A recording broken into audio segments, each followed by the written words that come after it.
प्रकाश एक कंपनी में नौकरी करता था। वो अपनी पत्नी रश्मि और दोनों बच्चों के साथ एक कस्बे में रहा करता था।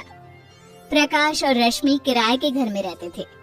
एक दिन जब प्रकाश ऑफिस से लौट कर आया, रश्मि, रश्मि, अरे सुनती हो, मेरा ट्रांसफर हो गया है। अरे वाह, आपका ट्रांसफर हो गया? लेकिन कहाँ? जगह का नाम तो बताओ। रश्मि, मेरा ट्रांसफर मुंबई में हो गया है। तुम्हारी बहुत इच्छा थी ना बड़े शहर में रहने की अब वो पूरी हो जाएगी। अरे वाह, मुंबई, ये तो बहुत बड़ा शहर है। कितने सालों से हम यहाँ छोटे से कस्बे में रह रहे थे। मैं तो कब से बड़े शहर में जाना चाहती थी। देख लो रश्मि, तुम्हारे कहने पर मैंने बड़े शहर में ट्रांसफर तो ले लिया, लेकिन वहाँ पर महंगाई बहुत होती है और घर, उसकी तो बात ही मत करो। तुम बेकार में ही डर रहे हो। क्या मुंबई में लोग नहीं रहते? हाँ, रहते तो है रश्मि, लेकिन यहाँ छोटे कस्बे में तो देखो, हमारा किराए का घर भी कितना बड़ा है। सारा दिन बच्चे बालकनी में खेलते रहते हैं। वहाँ मुंबई में न जाने कैसा घर मिलेगा। कोई बात नहीं, मैं और मेरे बच्चे एडजस्ट कर लेंगे। लेकिन अब हमें बड़े शहर में ही रहना है। अरे वहाँ रहने का मजा ही कुछ और है। कुछ दिनों के बाद प्रकाश और रश्मि मुंबई पहुँच जाते हैं और वहाँ पर किराए का घर ढूंढने के लिए प्रॉपर्टी डीलर के पास जाते हैं। भाई साहब, हमें किराए के लिए एक मकान चाहिए। ये बिल्कुल मिल जाएगा। बताइए, किस तरह का घर चाहते हैं आप? घर थोड़ा बड़ा होना चाहिए। मेरा मतलब बालकनी वाला। 2 बच्चे हैं हमारे, अब रहने के लिए इतनी जगह तो चाहिए ना। बिल्कुल मैडम, जैसा आप चाहें वैसा घर मिल जाएगा। प्रॉपर्टी डीलर रश्मि और प्रकाश को एक घर दिखाता है। अरे वाह, घर तो बहुत सुंदर है और इसकी बालकनी भी बहुत बड़ी है। इसका किराया कितना है? इसको किराया 25,000 रुपए है, लेकिन 25,000 आपको सिक्योरिटी के जमा करवाना है। मतलब ये हुआ कि 50,000 शुरू में और उसके बाद हर महीने 25,000 किराया। 25,000? लेकिन वहाँ तो हम लोग सिर्फ 8,000 रुपए किराया देकर रहते थे। मैडम, ये मुंबई है, मुंबई। यहाँ पर घर इतनी आसानी से नहीं मिलते और सस्ते तो बिल्कुल भी नहीं।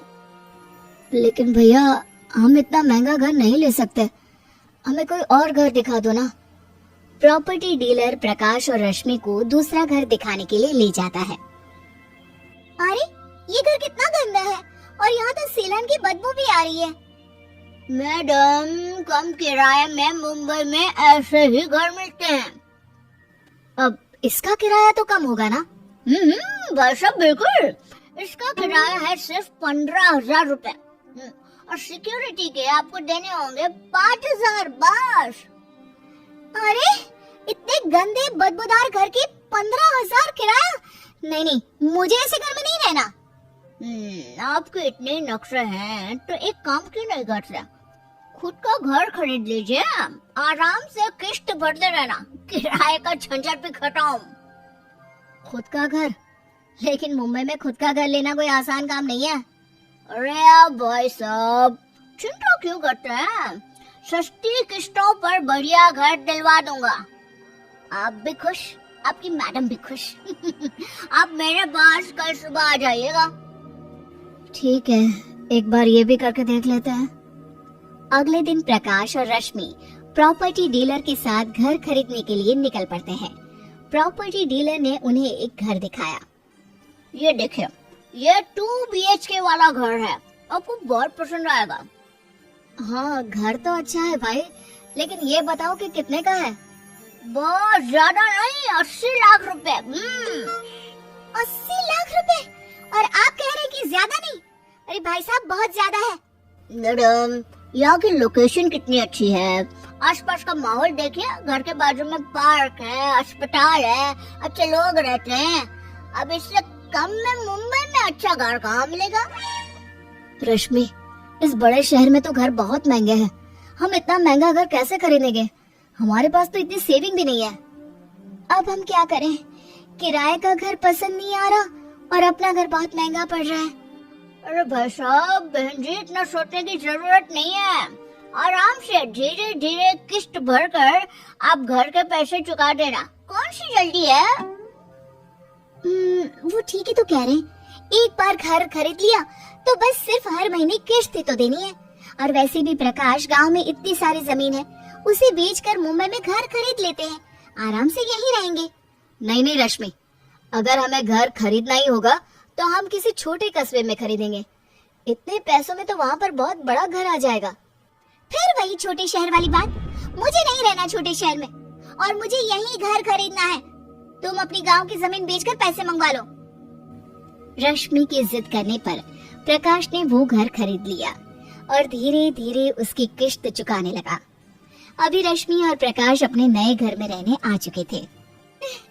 कितना अच्छा लगता है ना अपने खुद के घर में रहना। हाँ रश्मि, अच्छा तो लगता है, लेकिन इस घर के चक्कर में हमारी पुश्तैनी जमीन बिक गई। आप भी ना बेकार की बातों पर परेशान होते रहते हैं। अरे मुंबई में घर खरीदा है हमने, ये क्या कम बड़ी बात है। कुछ दिनों के बाद, अजी सुनते हो, घर की छत लगातार टपक रही है और घर के बाहर बहुत सारा पानी भी भर गया है। अब मैं क्या कर सकता हूँ, मुंबई में बरसात कितनी होती है, सब जगह पानी भरा हुआ ही रहता है। लेकिन उस प्रॉपर्टी डीलर ने तो कहा था कि ये घर बहुत अच्छी तरीके से बना हुआ है। यहाँ तो देखिए ना, लगातार पानी ही टपकता रहता है। मैंने तुम्हें कहा था रश्मि कि उस प्रॉपर्टी डीलर की बातों में नहीं आना चाहिए। और इस घर में सिर्फ पानी टपकने की ही प्रॉब्लम नहीं है, आसपास के लोग हर रोज किसी न किसी बात पर झगड़ा करने आ जाते हैं। इसी बात का तो मुझे डर था और इसीलिए मैं शहर में घर नहीं लेना चाहता था। लेकिन हमें एक बार प्रॉपर्टी डीलर से बात करके उसे कहना चाहिए, क्या पता कोई हल निकल आए। रश्मि और प्रकाश प्रॉपर्टी डीलर को मिलने जाते हैं। अरे भाई साहब, 80 लाख रुपए का घर खरीदा है हमने, उसमें भी उसकी छत लगातार टपकती रहती है। ये आपने कैसा घर दिलवा दिया? अब इसमें मैं क्या कर सकता हूँ? अगर आपको अपने घर की मरम्मत करवानी है तो 20 लाख और जमा करवा दीजिए, मैं सब कुछ ठीक कर दूंगा। 20 लाख? अरे ये क्या बात हुई? जब हमने घर खरीदा था तो आपने कहा था कि वहाँ पर सब कुछ ठीक है, आसपास के लोग भी ठीक है, लेकिन वो लोग तो आए दिन झगड़ा करते रहते हैं।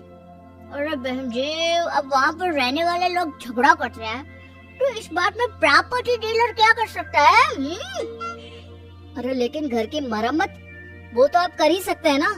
इस तरह टूटा फूटा घर आपने हमें खरीदवा दिया, ये अच्छी बात नहीं है। मैंने आपके साथ जबरदस्ती की थी? क्या? मैंने आपके साथ कोई जबरदस्ती नहीं की थी, और मुंबई में तो यही हिसाब किताब है। अगर आप चाहते हैं कि आपको अपने घर की मरम्मत करवानी है तो 20 लाख और दे दे। मुझे लगता है रश्मि, हमने बहुत बड़ी गलती कर दी। मुंबई, दिल्ली जैसे बड़े शहर में घर खरीदना बहुत टेढ़ी खीर है।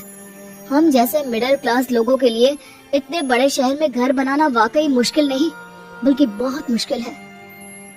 अब रश्मि को भी समझ में आ गया था कि उसने जिद करके मुंबई में जो घर बनाया था वो वाकई में बहुत मुश्किल काम था।